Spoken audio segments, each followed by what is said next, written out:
Bismillahirrahmanirrahim. Assalamualaikum warahmatullahi wabarakatuh.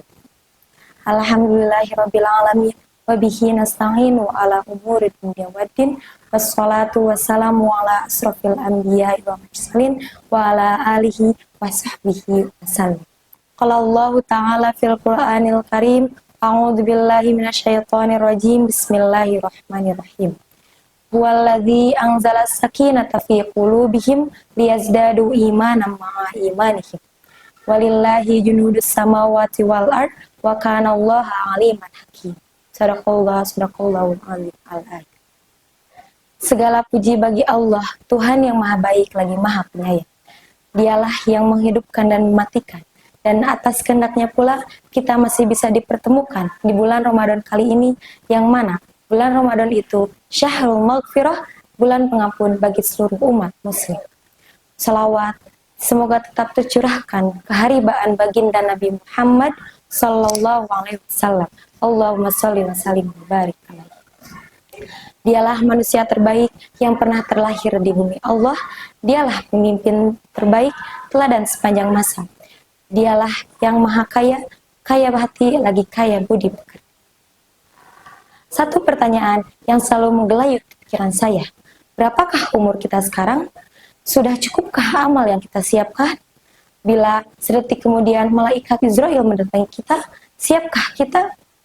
Sahabat RN TV dimanapun berada, yang insya Allah muliakan.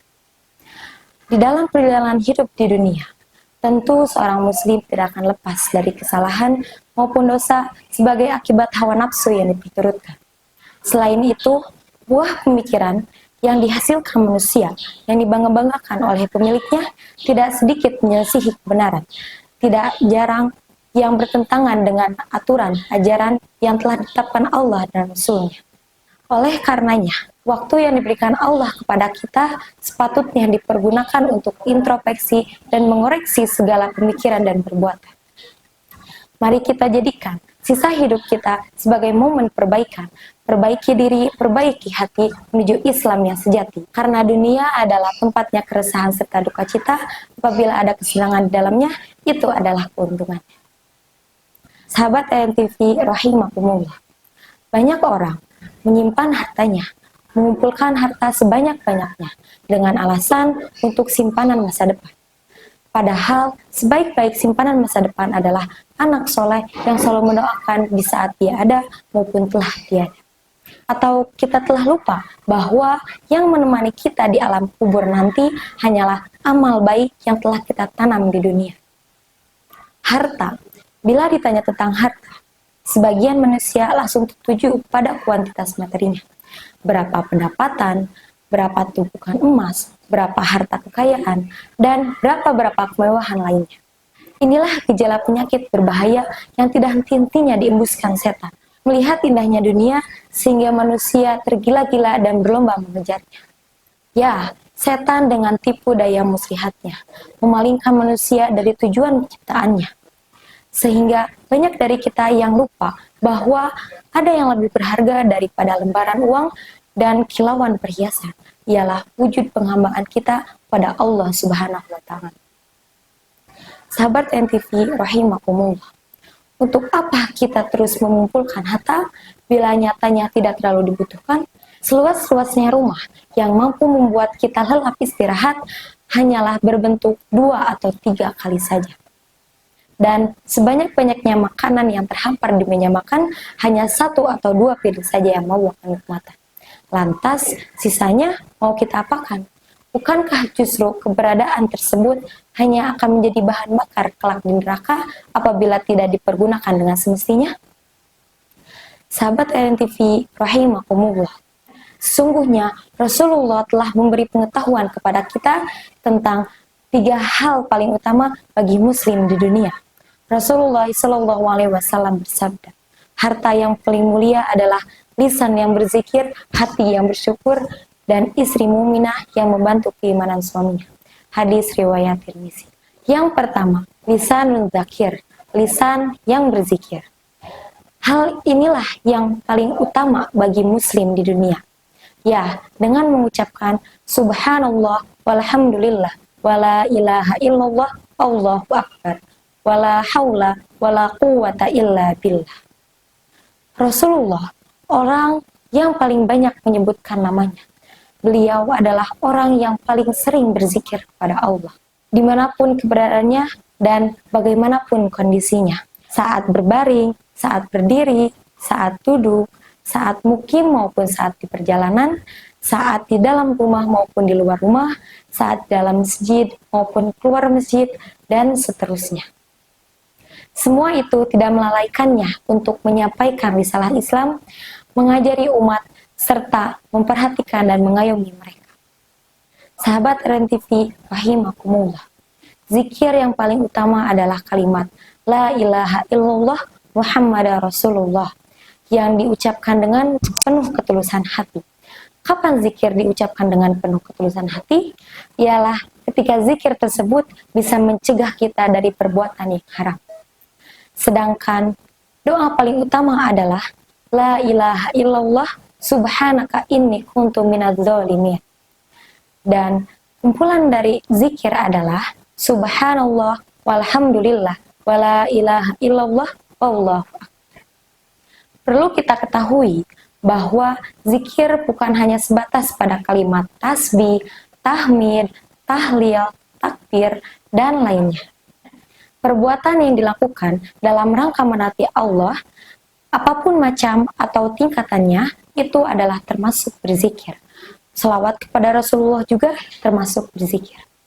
Imam Nawawi berkata bahwa majelis zikir adalah majelis yang membahas halal haramnya, bagaimana cara haji, sholat, puasa, bagaimana hukum nikah atau bercerai, dan lainnya. Termasuk juga bagaimana mengurus anak-anak, bagaimana menyambung tali silaturahmi, bagaimana cara memelihara anak yatim, dan berbakti kepada orang tua. Demikianlah segala ketaatan kepada Allah, sejatinya berzikir kepada Allah. Jangan sampai lisan kita lalai dari berzikir kepada Allah, karena zikir yang membuat hati ini hidup. Zikir yang membuat kita semangat untuk mengarungi kehidupan. Zikir yang membuat kita lepas dari segala kesulitan. Yang kedua, wa qalbu syakir, hati yang bersyukur. Apapun yang kita punya, rumah yang luas, mobil yang nyaman, istri yang solehah, apabila tidak disertai dengan hati yang bersyukur, percuma. Karena hati yang bersyukur lebih utama daripada semua tersebut. Kebahagiaan adalah kesederhanaan. Mungkin sewaktu kecil kita pernah bermimpi ingin jadi orang yang sukses lagi kaya raya. Punya rumah yang luas, punya mobil yang mewah, punya istri yang cantik, pokoknya semuanya serba mewah dan glamor. Dari hayalan-hayalan ini, kita telah melupakan bahwa ada hal sederhana yang sesungguhnya mengandung banyak kebahagiaan. Memang, hidup berkecukupan sangat membahagiakan. Mau makan enak, mudah. Mau tidur nyenyak, gampang. Pernahkah terbesit dalam pikiran kita? Sungguh resah dan gelisahnya menjadi orang kaya. Punya mobil mewah, takut tergores atau tabrakan. Punya harta banyak, takut ada yang merampok. Anak yang lucu, takut diculik. Istri yang cantik, takut digoda. Begitu gelisah dan tidak tenangnya ia. Pertanyaan yang patut diajukan, mengapa kebahagiaan sulit untuk didapatkan? Di dunia ini, sering kita jumpai orang-orang yang tidak memiliki kebahagiaan. Dan setelah ditelusuri, orang-orang tersebut memiliki ketidakbahagiaan yang berbeda-beda. Ada yang tidak bahagia karena kekurangan, ada yang tidak bahagia karena belum mendapatkan pasangan yang tepat, ada pula yang tidak dapat menemukan kebahagiaan dalam keluarganya, dikarenakan tidak adanya keharmonisan dalam keluarga tersebut. Dalam artian, mereka tidak dapat mendapatkan apa yang mereka inginkan atau dambakan. Perlu kita ketahui bahwa semua orang pasti mendapatkan kebahagiaannya. Namun, bagaimana orang tersebut menikmati kebahagiaannya? Yang ketiga, wa zawjatu mu'minatun innahu ala iman. Istri yang mukminah yang membantu keimanan suaminya. Ada orang yang sebelum menikah rutin sholat, rutin puasa sunnah, tetapi sudah menikah tidak lagi rajin sholat malam, rajin puasa sunnah, dan lainnya. Banyak orang yang mencari istri yang bisa membantunya dalam urusan dunia. Hal tersebut bukan harta yang mulia, karena harta yang mulia adalah istri yang bisa membantu dalam dunia dan terutamanya istri yang bisa membantu dalam urusan akhir. Sahabat Trend TV rahimakumullah, demikianlah 3 harta utama muslim di dunia yang semoga kita juga mendapatkan harta tersebut. Istiqomahlah untuk mencari ridhonya Allah dan mendapatkan hadiah terindah dari Allah, yaitu surganya Allah. Semoga kita dapat menjaga lisan dan perbuatan kita sehingga kita dapat mempertahankan 3 hal mulia yang telah dipaparkan tersebut.